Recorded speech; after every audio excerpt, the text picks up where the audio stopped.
Assalamualaikum warahmatullahi wabarakatuh. Selamat sore, perkenalkan nama saya Tri Febrianti.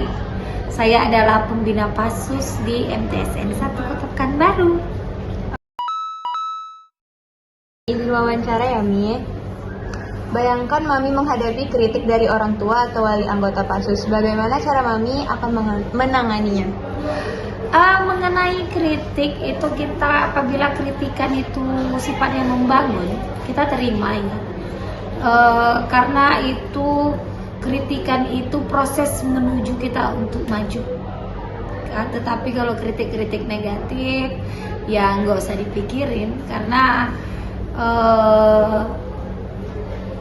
kita harus optimis untuk kedepannya kita lebih maju. Sebanyak-banyaknya orang yang suka dengan kita dan tidak ada masalah, sebanyak itu pula orang yang tidak suka dengan kita. Apabila ada kritik yang membuat kita akan lebih maju, kita menerima dengan berbesar hati.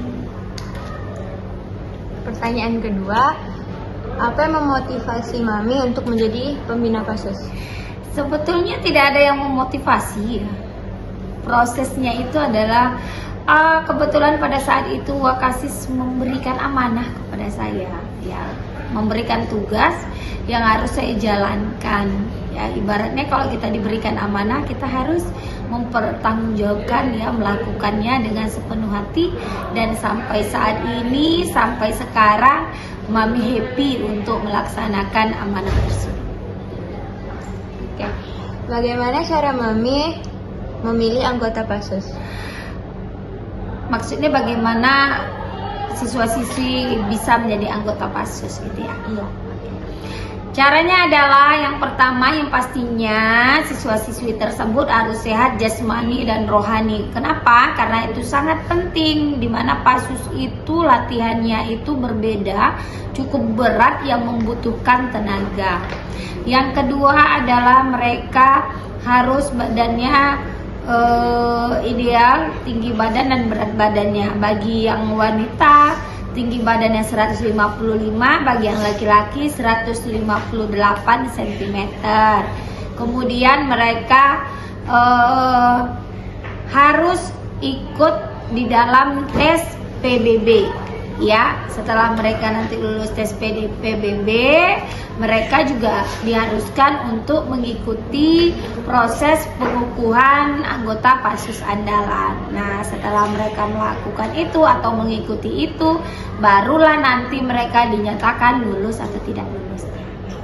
Oke, terima kasih Mami. Sama-sama. Sejak kapan kakak melatih PASUS andalan? Kayaknya dari 2 atau 3 tahun yang lalu sih, karena angkatan ini kan PASUSnya baru, berarti ya dari angkatan 1 ya, berarti sekitar 2-3 tahun yang lalu lah. Apa yang kakak harapkan untuk PASUS andalan ke depannya? Pastinya PASUS yang berprestasi, adik-adik yang berkualitas, jadi ketika dipanggil itu bisa melaksanakan tugas dengan baik, segala hal yang mendadak itu bisa melaksanakan dengan baik. Dan adik-adiknya bisa menciptakan kekeluargaan yang diharap, ya apa ya, yang kekeluargaan yang sangat-sangat kekeluargaan gitu. Jadi bukan hanya sekedar PASUS andalan, tapi sebagai keluarga PASUS andalan gitu. Bagaimana cara kakak membagi waktu kakak antara kuliah dan melatih PASUS? Karena kuliah fleksibel, jadi ketika ada kuliah sore itu akan diliburkan, dan kebetulan saat ini kan hari Sabtu nggak ada matkul kan, jadi libur, jadi bisa dengan maksudnya bisa apa ya, lebih leluasa aja untuk melatih adik-adik. Dan misalnya kalau ada lomba ya berarti ngerjain tugasnya dari malam, ngerjain tugasnya baru bisa malam setelah pulang dari ngelatih gitu sih. Apa perasaan kakak saat pertama pertama kali melatih di PASUS? Pastinya senang lah, karena kan sebagai alumni udah lama juga kan nggak ke MTS dan diminta untuk melatih yang dulu pernah sekolah di sini, dan apalagi kayak membangun PASUS gitu loh sama adik-adik yang awalnya PASUS itu nggak ada di MTS gitu. Itu rasanya sangat senang. Apa suka dan duka kakak dalam melatih kami? Dukanya nggak terlalu banyak sih, paling cuma capek doang. Tapi kalau untuk sukanya banyak, karena bisa mengenal adik-adik yang sangat-sangat berbeda ini, yang sangat-sangat bervariasi sikapnya, yang ada yang usil, ada yang manja, ada yang bercerita terus tiap saat, ada yang cuma diam-diam doang. Jadi kayak senang gitu melihat interaksi, bisa berinteraksi dengan mereka. Oke, kalau gitu makasih ya kak. Ya, sama-sama.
Assalamualaikum warahmatullahi wabarakatuh.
Malik.